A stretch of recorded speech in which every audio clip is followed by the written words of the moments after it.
quem chegasse no último versículo do capítulo 58, que diz: Então te deleitarás no Senhor, e te farei cavalgar sobre as alturas da terra, e te sustentarei com a herança de teu pai Jacó, porque a boca do Senhor o disse. Quem lesse isso poderia perguntar como que Deus vai fazer isso? Ou como isso vai acontecer, né?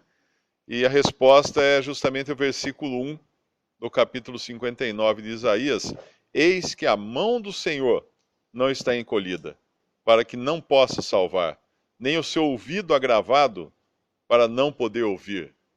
Ou seja, chega um ponto em que Deus provou de todas as maneiras o seu povo aqui na terra, que não tem como eles por si mesmos se salvarem, ou eles por si mesmos se resgatarem, ou se livrarem de seus inimigos, ou entrarem na terra que Deus prometeu a eles, no reino que Deus prometeu, por seus próprios meios, não tem como. Ou como resume aqui no versículo 24, deleitar no Senhor, cavalgar sobre as alturas da terra, ser sustentado com a herança de Jacó, não tem como. Isso ficou mais que provado. Então Deus entra em cena, e eis que a mão do Senhor não está encolhida para que não possa salvar, nem o seu ouvido agravado para não poder ouvir. E aí ele dá o contraste da mão do homem e do ouvido do homem. No versículo, uh, versículo 2 coloca a posição, ou a condição e posição deles. As iniquidades fazem divisão entre vós e o vosso Deus, os vossos pecados encobrem o seu rosto de vós para que vos não ouça. O que impede Deus de ouvir são os pecados desse povo. E aí ele vai descrever, do versículo 3 até o 8, ele vai descrever como estão, então, esses judeus. As vossas mãos estão contaminadas de sangue. Enquanto a mão do Senhor não está encolhida, para que não possa salvar, as mãos deles estão contaminadas de sangue. E os dedos de iniquidade. Os lábios falam falsamente, a língua pronuncia perversidade, não há quem clame pela justiça, e até o pensamento deles, no versículo 7, são pensamentos de iniquidade. O que eles produzem são ovos, ou chocam ovos de basilisco. Ou seja, tudo que eles fazem é dar à luz o mal, serpentes, que só tem a função de destruir, de matar. E a própria vaidade deles, as obras são como teias de aranha, ele fala aqui mais para frente. Versículo 6, as suas teias não prestam para vestidos, nem se poderão cobrir com as suas obras. Isso nos lembra de Adão e Eva tentando se cobrir com um cinto feito de folhas de figueira. As suas obras são obras de iniquidade, obras de violência nas tuas mãos. Os seus pés correm para o mal, se apressam para derramar sangue, e os pensamentos são... E aqui no versículo 8, não conhece o caminho da paz. Na verdade, Paulo cita isso aqui. Lá em Romanos 3, Paulo cita isso como tendo sido dito dos judeus, mas lá em Romanos agora ele amplia isso, e é dito de toda a raça humana. Toda essa condição aqui é da raça humana hoje. Porque Israel, na verdade, foi uma amostragem que Deus tomou da humanidade para provar que não havia bem algum no homem. Não tinha nada, não tinha ninguém que buscasse a Deus, ninguém que poderia se salvar a si mesmo. Então Deus intervém aqui, e depois de chamar atenção para o estado do povo de Israel, e consequentemente para nós hoje também, da humanidade no sentido geral, no versículo 9 em diante, o profeta agora faz uma confissão. Pelo que o juízo está longe de nós. E é interessante, nós vemos que ele se coloca como junto daqueles de quem estava longe o juízo. Ele se inclui. Isso é uma característica de alguns profetas que a gente encontra no Antigo Testamento, eles se colocarem juntos com Israel na sua condição de ruína. Daniel acho que faz isso também, confessando o pecado da nação, mas como se fosse dele, não se eximindo desse pecado. Então é nós, não é eles, é nós. E esse nós começa aparentemente a partir desse parágrafo que começa no versículo 9. Por isso o juízo está longe de nós, e a justiça não nos alcança. Nós esperamos pela luz, e eis que só há trevas, pelo resplendor, mas nós andamos em escuridão. E aí ele segue, né? Nós apalpamos, versículo 11, todos nós bramamos, 12, porque todas as nossas transgressões. E antes, até o versículo 8, ele estava falando versículo 2, as vossas iniquidades, entre vós e o vosso Deus, vossos pecados.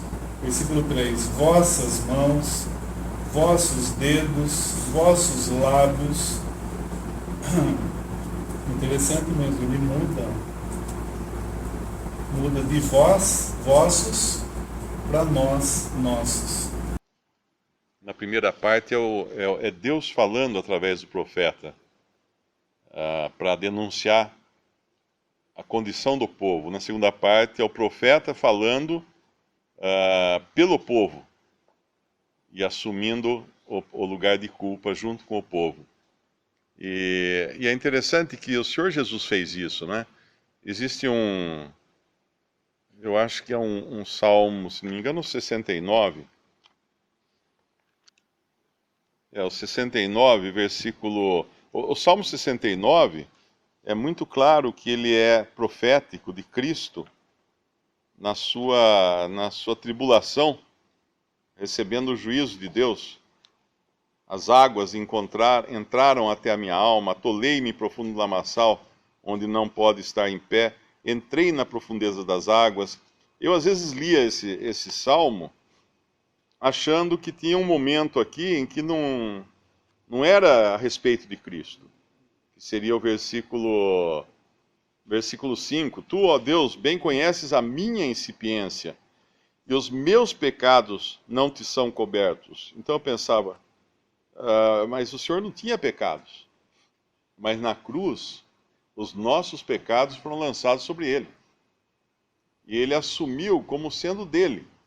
Embora ele nunca tivesse pecado, nunca pecou, nem poderia pecar, mas ele tomou sobre si os nossos pecados, foi ferido pelas nossas iniquidades. O castigo que nos traz a paz estava sobre ele, e pelas suas pisaduras fomos sarados. Então aqui ele se coloca no lugar dos pecadores e assume essa posição. E no nosso capítulo 59, primeiro, obviamente, é Deus falando e depois o profeta falando, mas não podemos também deixar de considerar que o Senhor também sentiu essas mesmas culpas sobre si da sua nação, porque ele foi lá para morrer também pela nação de Israel. Tanto é que o mesmo sacrifício que nos salvou é o sacrifício que salvará também o remanescente judeu no final.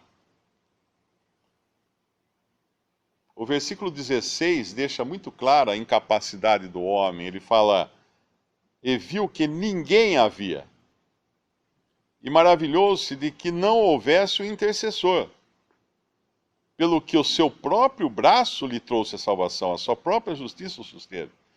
Ou seja, Deus, vendo que não havia ninguém, nenhum ser humano que poderia fazer essa obra de redenção, ele próprio, então, se interpõe, o seu braço, esse seu braço nos fala de Cristo na sua condição de Salvador, agora vindo para salvar, e no versículo 20, ele é apresentado como Redentor. e virá um Redentor a Sião. Sião é o remanescente de judeus fiéis, e aos que se desviarem da transgressão em Jacó, diz o Senhor. Eu creio que aqui deve, não sei, talvez possam ser duas classes, né? Judá e Israel. De qualquer maneira, esse vai ser o mesmo Redentor para todo Israel, e todo Israel será salvo no final. Esse braço aqui que traz salvação, eu creio que está mais conectado à salvação real, de libertação, de livramento, que o Senhor vai dar ao seu povo, enquanto que no versículo 20, o Redentor tem a ver com a posição que ele conquistou com a sua obra, sendo agora o Redentor. Nós temos nesses capítulos sempre a massa, né, dos judeus incrédulos, né, e também nós temos o remanescente dos judeus fazendo, como nós vimos semana passada, o seu trabalho como o espírito de Elias, do ministério de Elias. E no capítulo 58, diz o versículo 3, por que jejuamos nós e não atentas para isso? E por que afligimos nossas almas e tu não sabes? Eis que no dia em que jejuais, achais o vosso próprio contentamento e requereis de todo o vosso trabalho. Os judeus incrédulos, eles estão dizendo isso. Por que nós oramos tanto? Por que nós jejuamos, fazemos nossas festas quando eles chegarem de volta à sua terra, essa massa de judeus retornando à sua terra? Eles estarão ali oferecendo seus sacrifícios como um ritual, até como um folclore na sua terra, mas Deus abomina isso.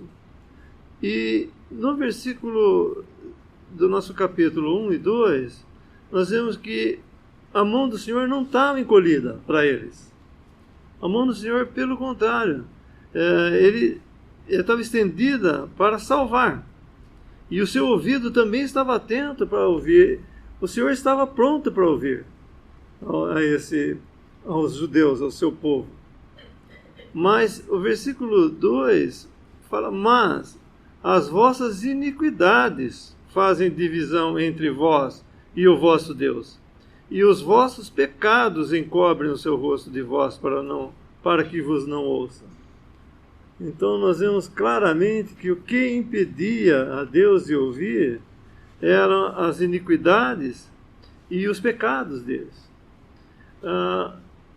E isso falando de idolatria, e como nós vamos ver esses versículos seguintes, esses ovos da serpente, né?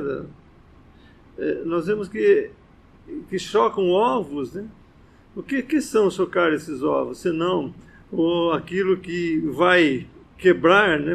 Vai se abrir, o anticristo, tendo esses ovos na mão, faz dar à luz, né, a serpente. E nós vemos que o que é isso senão a apostasia que virá, com uma completa apostasia, uma apostasia geral. E então nós vamos ver que Deus, na verdade, estava pronto com a mão estendida para salvar, mas não enquanto eles estivessem na sua iniquidade. E essa serpente, essa aranha, essa teia de aranha e tudo, nos fala disso, da idolatria, da apostasia que eles serão submetidos por darem crédito àquele que veio em seu próprio nome, né, como o Senhor fala nos Evangelhos, e que se alguém vier em seu próprio nome, esse boamente o recebereis. Então essa idolatria e essa apostasia, né, doutrinal, a apostasia de toda a verdade que estava vinculada, né, ao povo de Israel, isso virá de uma forma tão generalizada, né, que é chamada nas Escrituras a apostasia em Tessalonicenses.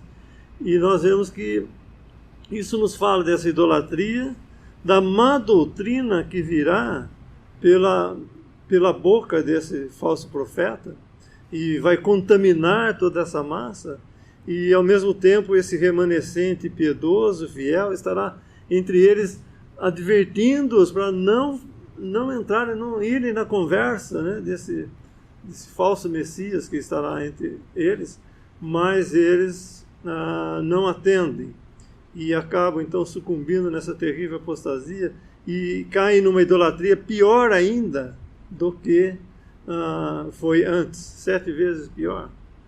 E depois, no fim, nesse capítulo, no versículo 16,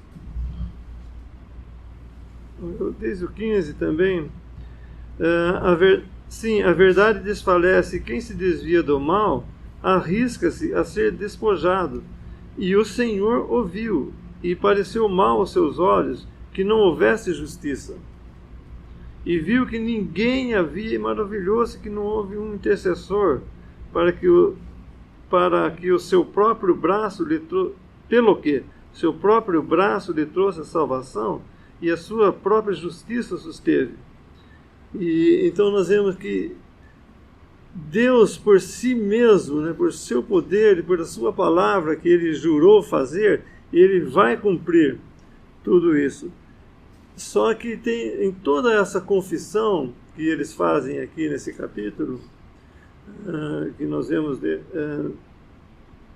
nesse versículo, que eles falam nós, né? Deixa eu ver onde está esse versículo, que eles confessam, né, as suas culpas, os seus pecados. 12. Oi? 12. Isso, obrigado, é esse mesmo. Desde o versículo 10, né? Apalpamos as paredes como cegos, sim, como os que não têm olhos. Depois no 11, todos nós bramamos como ursos. O 12, porque as nossas transgressões se multiplicaram perante ti. Então, nesse ponto, eles confessam, esse remanescente está confessando o seu pecado. Mas é interessante que eles ainda não chegaram ao ponto de confessar a culpa de sangue de ter crucificado o seu Messias.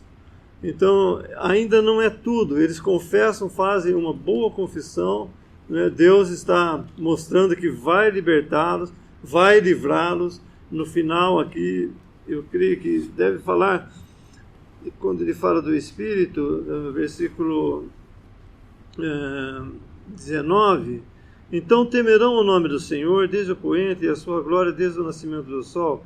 Vindo o inimigo como uma corrente de águas, o Espírito do Senhor arvorará contra ele a sua bandeira. E virá um Redentor de Sião, e os que se desviarem da transgressão de Jacó, diz o Senhor.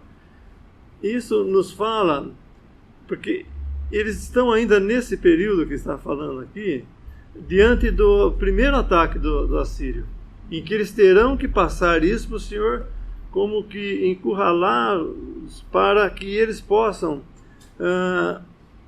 se arrepender e com esse castigo que está sobre eles se voltarem ao Senhor e pedirem realmente ao Senhor. Mas depois eles passam por essa grande tribulação e depois vem o segundo ataque do assírio, que daí eles não têm que lutar. Aí é o Senhor que os defende.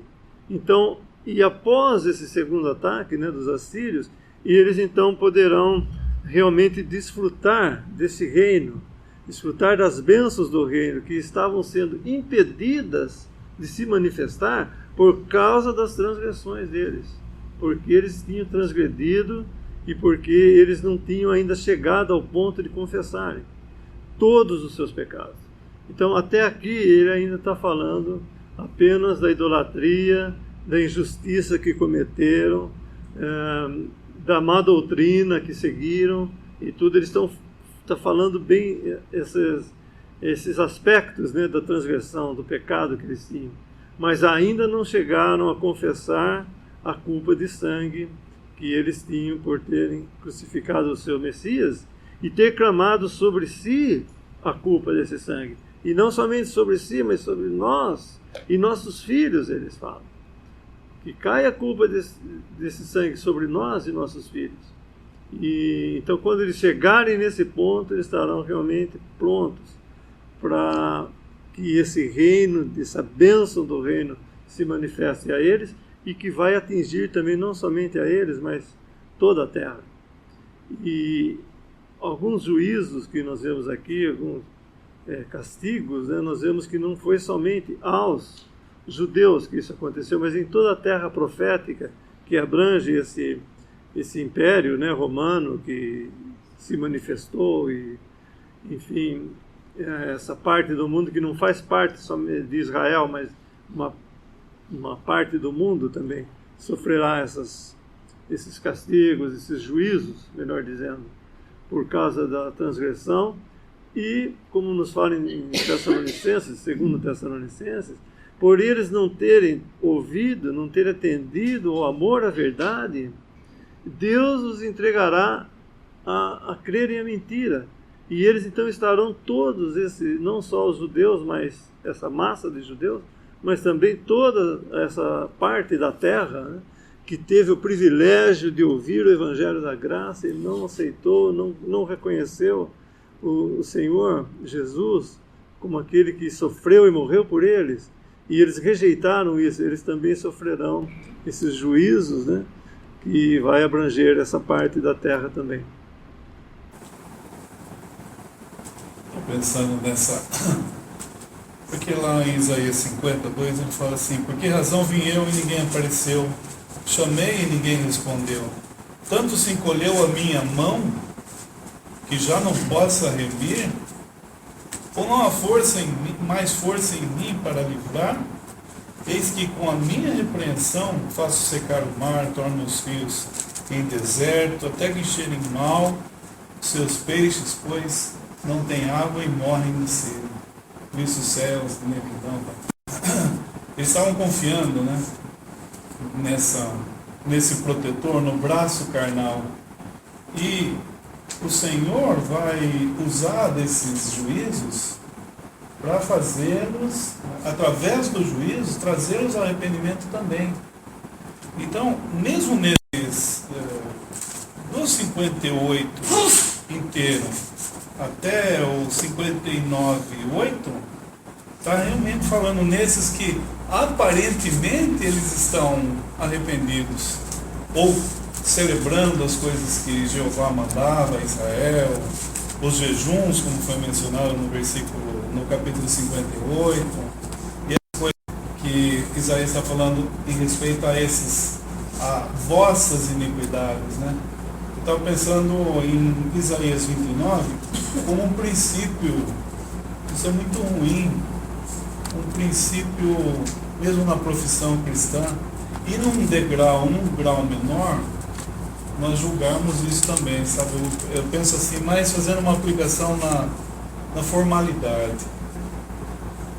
29:13, Isaías, porque o Senhor disse: pois que esse povo se aproxima de mim e com a boca e com os lábios me honra, mas o seu coração se afasta para longe de mim, e o seu temor para comigo consiste só em mandamentos de homens em que foi instruído.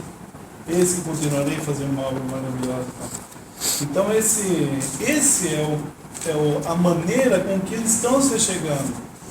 E Deus revela também por intermédio desse profeta, de Isaías, falando que eles estão se chegando e fazendo os seus rituais, por assim dizer, numa maneira exterior. Que terrível que é quando nós caímos, né? Eu estou fazendo uma aplicação agora, não? Quando nós caímos no formalismo, naquilo para que aparente algo, e não havendo o exercício dessa nova vida, pelo poder do Espírito Santo, sendo algo realmente, algo que glorifique a Deus, né? Então, a aparência em si ela pode existir, mas não necessariamente seja algo real. E aqui nós estamos vendo, principalmente nesse início do capítulo, e depois, essa confissão, como o irmão explicou, parcial, por assim dizer, das transgressões, já pelo remanescente. Então, externamente, grande parte dessa massa de judeus estava fazendo tudo bem. E eles podiam questionar, poxa, por que está acontecendo isso com nós? Eles estão fazendo isso, estamos jejuando. Então eles, através dos juízos, é que eles vão ser levados ao arrependimento mais tarde também. E já esse remanescente, que também passa por grande prova dessa tribulação, já faz essa confissão não somente por eles, mas por todos eles. O versículo 21 fala do novo pacto que Deus vai fazer com eles. Depois de prometer o seu estandarte no versículo 19, final do versículo 19, o Espírito do Senhor arvorará contra ele, contra o inimigo, a sua bandeira. Esse é o estandarte do Senhor que fala também ao Salmo 60. Mas aqui no versículo 21 ele vai falar desse novo pacto que é baseado no Espírito do Senhor. Quanto a mim, este é o meu concerto com eles, diz o Senhor. O meu Espírito que está sobre ti e as minhas palavras que fiz na tua boca. Esse novo concerto baseado no Espírito do Senhor, onde todo o recurso vem do Espírito do Senhor e da palavra de Deus. Lá em Hebreus 8, ele fala sobre esse novo concerto, que é uma citação de Jeremias. Hebreus 8, versículo 10.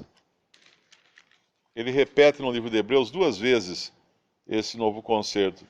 Hebreus 8:10, porque este é o concerto que depois daqueles dias farei com a casa de Israel, diz o Senhor. Porei as minhas leis no seu entendimento e em seu coração as escreverei.